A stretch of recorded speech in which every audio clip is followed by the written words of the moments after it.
마태복음 3장 1절에서 12절. 그때에 세례 요한이 이르러 유대 광야에서 전파하여 말하되. 오늘 그 다른 사복음 공간복음이라도 이렇게 자세하게 그 세례 요한에 대해서 이야기한 게 없는데 오늘 세례 요한에 대해서 얘기하고 있습니다. 이 마태복음은 누구를 향하여 썼다고 그랬어요? 유대인들을 향해서. 그런 유대인은 다른 사람과 어떻게 달라요? 성경 말씀을 잘 알고 있고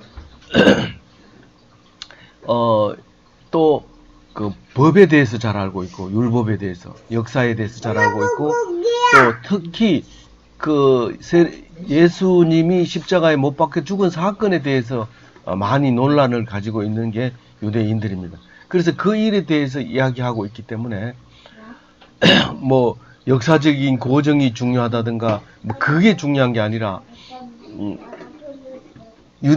믿지 않는 유대인들에게 이 사람은 유대인을 위해서 왔고 하나님의 예언했던 사람이다라는 것을 말하기 위한 말씀이 이 마태복음이라는 것입니다. 오늘 여기 세례 요한이라고 하지만 침례교에서는 침례 요한이라고 말합니다. 침례교회하고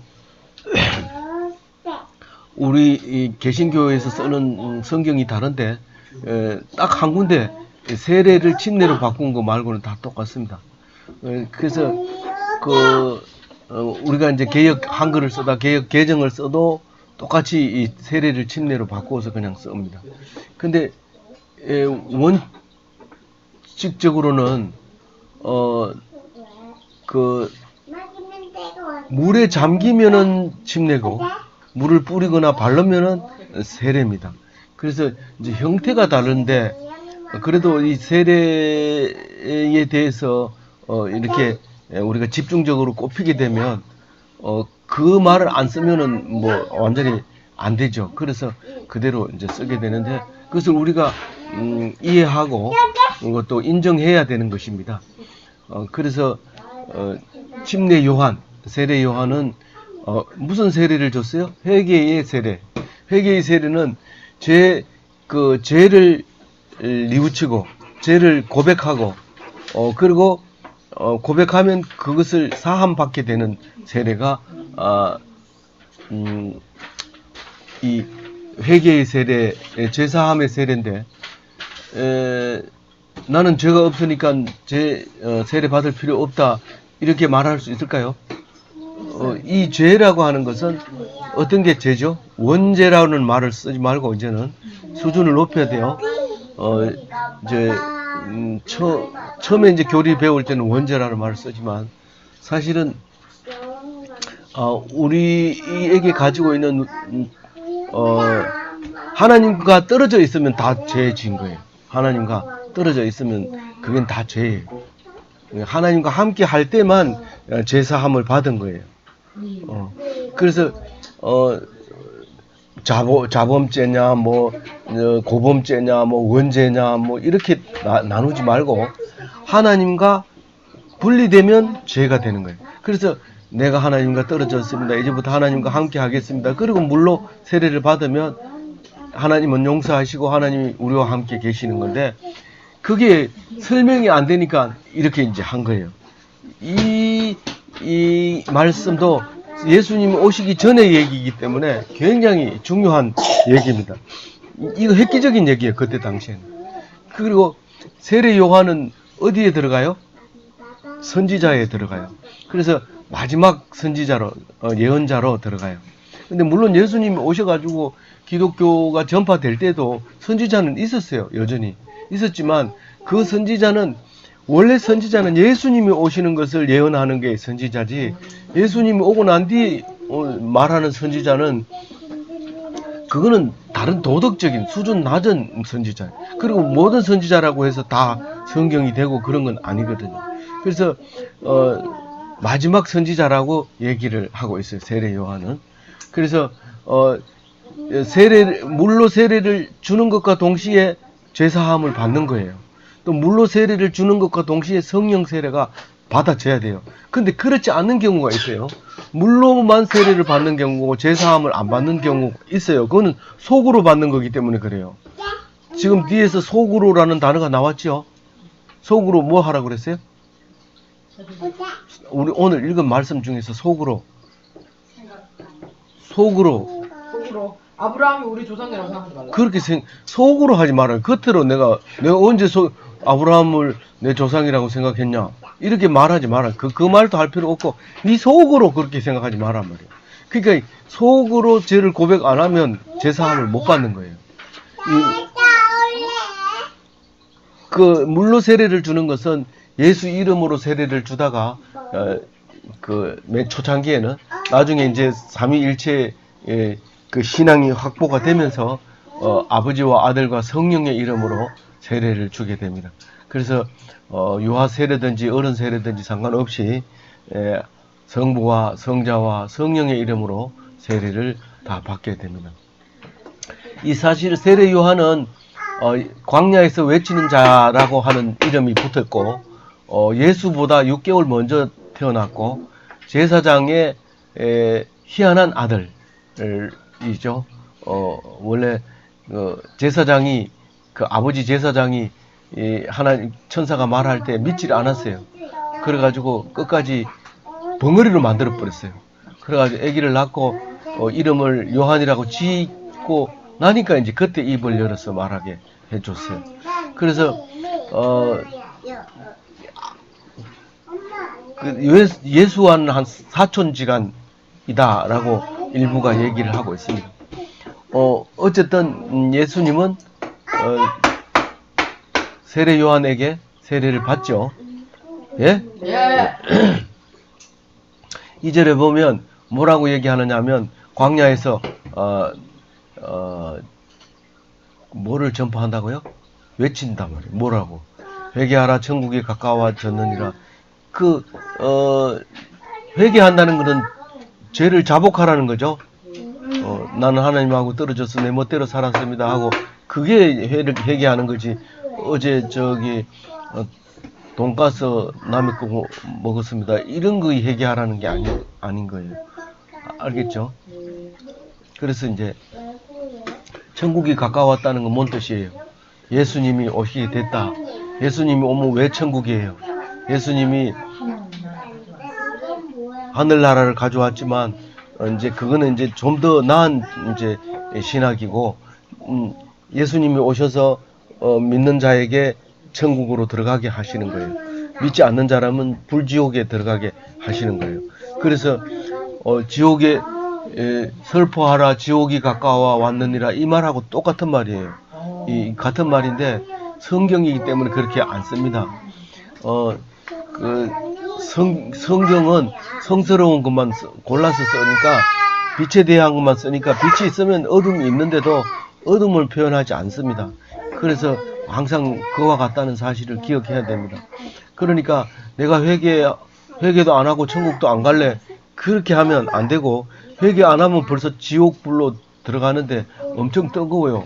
이게 선택사항이 아니고 필수사항이에요. 들리는 사람에게 말하는 거예요. 들리는 사람에게. 알겠죠? 네. 3절 읽어봅니다. 그는 선지자 이사야를 통하여 말씀하신 자라. 이르시되 광야에 진리가 있사오되 너희는 주의 길을 예비하라. 그가 오실 길을 곱게 하라 하였느니라. 뭘 외쳤다고요? 예수님이 올 거다. 그러니까 너희들은 주의 길을 예비하려면은 회개하고 제사함을 씻고 그 사람을 만나라는 거예요. 그 사람은 지금 그 예수라고 하는 사람은 지옥 갈 사람과 불지옥에 갈 사람, 천국 갈 사람과 지옥 갈 사람을 분리하는 사람이다. 이런 말이에요. 알겠어요? 그러니까 준비하라고 지금 얘기하고 있는 거예요.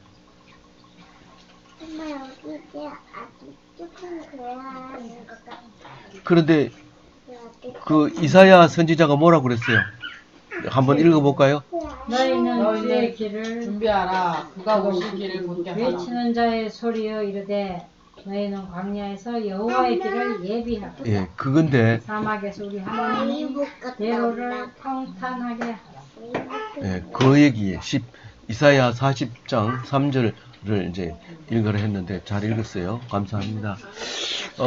그래서 이제 그러면 요한이 엘리야일까요? 엘리야가 아닐까요? 이 엘리야를 얘기하는 거예요.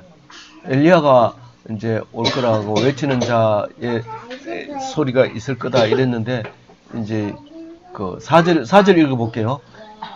이 요한은 낙타털옷을 입고 허리에 가죽띠를 띠고 음식은 메뚜기와 석청을 돌아. 이 석청은 저기 아스팔트를 얘기하는 게 아니고 꿀을 얘기하는 거예요. 바리새인이다. 예. 특히 요새는 이제 돌 사이에서 돌 석자를 해가지고 그 돌 사이에서 나오는 꿀을 얘기하는 거예요. 그죠? 근데 이게 이제 엘리야의 모습이 인데 열왕기하 1장 8절 읽어봅니다. 준비됐어요? 열왕기하 1장 8절 시작. 그들이 그에게 대답하되 그는 털이 많은 사람인데 허리에 가죽띠를 띄었더이다 하니 왕이 이르되 그는 주색 사람 엘리야로다. 이게 엘리야가 예언을 할 때의 모습을 이제 말하고 있는데 지금 요한이 그와 같은 모습을 하고 있어요. 근데 엘리야가 오겠다라고 예언을 여태까지 합니다. 어떤 날이 올 때 그 엘리야가 와서 이제 회개하도록 할 거다 생각했는데 요한을 보고 자꾸 엘리야냐고 물어요. 하는 모습이 비슷하니까. 그러니까 요한이 아니라고 그래요. 왜 아니에요? 왜 아닐까요? 예? 엘리야는 아니에요. 엘리야는 아니지만 엘리야가 오겠다고 예언한 것은 엘리야와 같은 사람을 보내겠다는 거지. 근데 왜 엘리야라고 생각했냐면 엘리야는 하늘로 올라가 버렸기 때문에 반드시 살아서 다시 올 거라고 생각한 거예요. 그러니까 만약에 세례 요한이 내가 엘리야다 이러면 말이 안 되는 거예요. 그러니까 세례 요한도 자기는 엘리야가 아니라고 얘기해요. 그러나 예수님은 그걸 엘리야라고 얘기를 해요. 뒤에서 엘리야가 왔었다라고 얘기를 합니다. 제가 성경 구절을 안 적었는데 그 엘리야가 지금 와서 말씀을 선포하고 있는 거예요. 그 마지막 선지자인 거죠. 5절 읽어봅니다. 같이. 이때에 예루살렘과 온 유대와 요단강 사방에서 다 그에게 나와. 여기 이제 곧 통치 지역, 헤롯이 통치하는 그 지역 전체 사람들이 나와서 이제 세례 요한의 세례를 받습니다. 무슨 의미로 세례를 받는다고요? 죄를 자복하고 그 죄사함을 받는 거예요. 원래 이게 있었어요, 없었어요? 그 짐승을 잡아가지고 제단 앞에 가면 거기에 10계명의 돌판이 있는 지성소가 있고 그 법궤 위에 누가 있어요? 뭐가 있어요? 속죄소가 있어요. 시온자에 하나님이 앉아서 제사 지내는 사람들이 죄를 자복하면 이 짐승을 태우면서 그냥 태우는 게 아니라 내가 무슨 죄를 졌습니다. 용서해 주세요. 내 대신 내가 죽어야 되는데 짐승을 죽입니다. 이렇게 하니까 용서해 주는 거예요. 그러니까 그러니까 하나님 앞에 나아가려면 짐승을 가지고 가야 되기 때문에 그렇지. 그냥 가가지고 해도 돼요. 근데 빈손으로 오지 말라고 하니까 가서 이제 태우는 거예요. 그래서 이제 그랬는데 그럼에도 그 생활은 잘 이루어지질 않고 또 실제로 현실적으로 잘 안 맞아요. 계속해서 사람이 짐승을 잡아오면 성전에서 감당을 못합니다. 그래서 신학은 광야에 있을 때하고 다르게 발달을 할 수밖에 없어요. 그러다 보니까 율법주의자들은 율법을 강조를 하다 보니까 이게 이제 또 그 기독교가 로마로 인해서 썩어지는 것처럼 그렇게 부패하게 되는 현상이 일어나죠. 그때 예수님이 오신 거죠. 그러면서 이제 사람들이 전부 나는 무슨 죄를 졌습니다. 이렇게 해가지고 용서함 받고 이러죠. 천주교에서 이제 그런 거를 고해성사를 하죠. 고해성사 하실 겁니까? 그러니까 딱 꿇어앉아 자세 바꿔가지고 나는 죄를 졌습니다. 이렇게 시작하면 이제 무슨 죄를 졌느냐 질문하고 주고받고 이제는 죄를 짓지 말아라 이렇게 하면서 용서를 해주는입니다. 그 신부는 그 죄를 알고 있어도 밖에 가서 얘기하면 안 되고 또 그렇게 하는 게 이제 고해성사인데 지금 그렇게 죄를 이야기하면 용서해주는 그 세례를 이제 받게 된 거죠. 다른 말로 얘기하면 뭐예요? 제사 안 지내고 제사함을 받은 그 세례 요한이 이제 처음이 시작이 된 거예요. 그런데 그 기이한 현상이 일어나요. 7절 읽어봐요. 시작. 이미 돕기가 7절 읽어봅니다. 시작. 요한이 많은 바리새인들과 사두개인들이 세례 베푸는 대로 오는 것을 보고 이르되 독사의 자식들아 누가 너희를 가르쳐 임박한 진노를 피하라. 그 죄를 자복하고 회개하면은 죄를 자복할 때 네가 진짜 네가 죄를 자복하는구나. 그러면 그 죄를 용서해 줘. 근데 거짓말로 죄를 안 졌는데 막 얘기하고 이래도 모르죠, 사람은. 그렇죠? 그리고 있는 죄는 얘기 안 하고 거짓말로 가벼운 것만 얘기하고 이렇게 해도 안단 말이에요. 그렇지만 예수는 진정으로 세례를 받으라는 거예요. 그래서 제사함을 진정으로 세례를 받고 나면 기뻐지고 감사해지고 모든 게 용서되지고 이러는데 그 이제 7절에 보면 이제 그 종교 지도자들이 세례를 받으러 옵니다. 종교 지도자들이 셋이 있는데 그 중에 둘은 누구예요? 사두개파하고 바리새파. 예. 다른 한 가지는 뭐가 있어요? 에세네파가 있는데 이게 이제 예? 요한이 있습니다. 요한하고 예수도 에세네파 있을 가능성이 있다고 얘기하는 사람이 있는데 성경적 증거는 없고 2000년 전의 일이니까 알 수는 없는 거죠. 어쨌든 에세네파 이야기는 안 합니다. 그래서 두 파가 강력파로 있습니다. 그래서 그 두 파를 세례 받으러 옵니다. 원래는 뭐예요? 세례 요한이 없다면 자기들이 둘이서 종교에 대한 모든 것을 잡고 있어요. 근데 세례 요한을 보고 세례를 받으러 온 사람들 중에는 공개적으로 오지는 않았을 것 같아. 그 일부가 이제 왔을 것 같고, 왜냐하면 이제 결국은 이제 그 세례 요한은 이제 참수를 당하죠, 왕에게. 그러니까 만약에 그렇게 왕에게 참수를 당하는 세례 요한에게 세례를 받은 정치인이라면 정치는 뭐 끝난 거죠. 근데 뭐 평민들은 뭐 받아가지고 자기 집에 들어앉아 있으면 뭐 뭐라 할 수는 없으니까 영향을 줄 수는 없지만 그래서 바리새인들과 사두개인은 인구가 꽤 많은데 그 인구도 지금 그때 당시에 SNF파가 한 200명밖에 안 된다고 했어요. 그러니까 쿰난 동굴 그거 가면 아직도 이제 그때 살았던 그 자리를 이제 복원해가지고 틈만 이렇게 보여줍니다. 2000년 전에 거니까 대단하죠. 그런 거를 보여주면서 우리는 지금 500년 전에 것만 해도 유적으로 보호하고 뭐 난리가 나죠. 역사적으로 그런 이제 그 기록이 있는데 독사의 자식은 어떤 사람을 얘기한다고요? 그 고의 자신의 죄를 자복하지 않는 사람. 그렇죠. 근데 왜 자복하지도 않고 왜 세례 받으러 왔을까요? 그거를 피하려. 뭘? 보험을 좀 예, 이쪽도 이제 살짝 살짝 천국이 가까워졌다는 게 이 임박한 진노가 임박했다는 뜻이에요. 진노가 알겠어요? 예. 성경만 보니까 뭐 줄줄줄 외우고 기분 좋아하는데 안 믿고 그걸 읽으면 네 지금 죽는다는 지금 예언을 네가 지금 네 입으로 하고 있는 거야 이렇게 말할 수 있어요. 무서운 말이에요.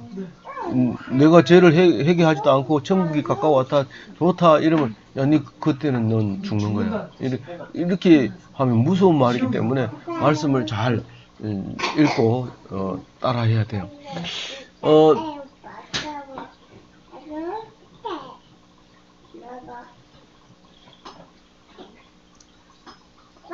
그러면서 그렇게 야단칩니다. 그럼 왜 바리새인들은 바리새인 나는 바리새파 안 할래요. 사두개파 안 할래요. 나는 SNF 할래요. 이러면 독사의 자식들아 이런 말 안 해요. 그렇죠. 네. 근데 정치는 그대로 가지고 있으면서 이것도 가지고 있으면서 이것도 가지고 있고 싶은 그런 거예요. 그럼 그 독사의 자식이 되는 거예요. 간사한 거죠.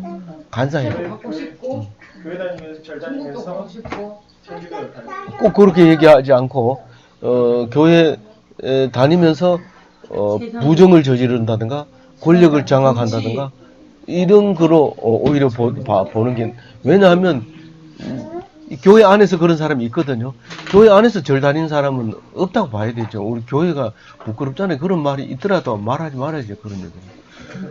그런 얘기는 하지 말아요. 적어도 정치하는 사람은 있을 수 있거든요. 하나님을 믿으면서 사람을 믿는다는 그렇게 얘기하는 게 제일 좋은 거죠, 사실은. 근데 이제 형태적으로 보면 이제 교회에서도 뭐 이렇게 하면서 또 나가서도 뭐 이렇게 하고 이렇게 하는 거를 사두개인 바리새인으로 보고 독사의 자식이라고 합니다. 세례 받으러 오면 이거는 사람이 판단하지는 못하지만 세례 요한은 말할 수 있어요. 누구도 이 사람들에게 말할 수 있는 자격도 없고 판단력이 없지만 세례 요한은 딱 보고 이런 말을 할 수 있는 거예요. 독사의 자식들아, 누가 너희를 가리켜 임박한 진로를 피하라 하더냐. 그렇게 합니다. 그러므로 8절 같이 읽어봅니다. 그러므로 회개에 합당한 열매를 맺고 너희들은 지금 회개에 합당한 열매를 안 맺는단 말이에요. 어떤 말이냐면 너희들은 아브라함의 조상이다. 우리 레위 지파의 후손으로 제사장인데 우리는 당연히 아브라함 지파 후손이지. 너희들은 뭔데? 이러면서 계속해서 재물을 가져와라. 그래도 안 된다. 안식일을 지켜라. 그래도 안 된다. 뭐 이웃을 사랑해라. 간음하지 말라. 막 계속 이렇게 볶아치는 거죠. 그런 게 이제 사두개파, 바리새파, 저들끼리 둘이도 뭐 이게 맞다 저게 맞다 하고 싸우고 이렇게 하는 거죠. 그래서 이제 얘기합니다. 니들 같은 아브라함의 후손은 돌도 만들 수 있다. 돌도 아브라함의 자손으로 만들 수 있다. 하나님이 능력이 없어서 그냥 놔두는 줄 아느냐. 아브라함의 후손은 너희들을 그렇게 하는 것을 말하는 게 아니다. 그래 얘기하는 거예요. 아멘. 죄를 자복해야 된다는 거예요. 그러니까 회개의 형식만 있고 있는 그런 것은 안 된다. 너희들이 지금 오는 거는 형식만 갖추려고 오는 거 아니냐. 이 말을 지금 하고 있는, 간단하게 말하면. 알겠어요? 네. 네. 그러니까 아브라함의 후손은 선천적인 것이 아니고 버릴 수 있다. 혈통이라도 얼마든지 하나님은 버릴 수 있다. 혈통이라 해서 다 되는 게 아니다. 그런 말을 하고 있습니다. 그래서 우리는 이 말씀을 자녀에게 물려줍시다. 이럴 때 혜준이에게, 혜율이에게 물려주려고 애쓰지 말고 말씀을 듣는 사람에게 물려줘요. 듣는 사람은 저 사람 안 믿을 것 같아 이러면서 말씀을 안 전하고, 안 듣는 아들 붙들고 계속 얘기하면 결혼할 때 나는 종교의 자유를 우리 애들에게 주려고요. 이렇게 얘기를 하게 되는 일이 생겨요. 근데 그건 누가 그러냐면 우리가 다 그렇게 살았다는 얘기예요. 예. 그러니까 절대로 억지로 하지 말고 누구에게 말씀을 전해줘야 돼요? 말씀을 듣는 자에게. 그래서 사도 바울은 누구를 보고 아들이라고 했어요? 디모데.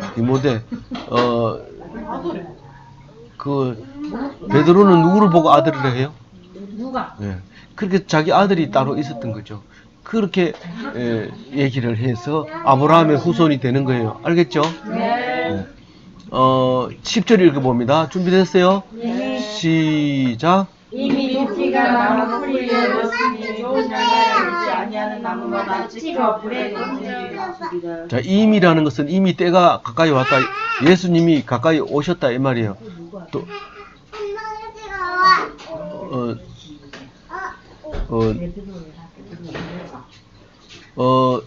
이미는 조만간에 일어날 일을 얘기하는 거고, 도끼가 아니에요.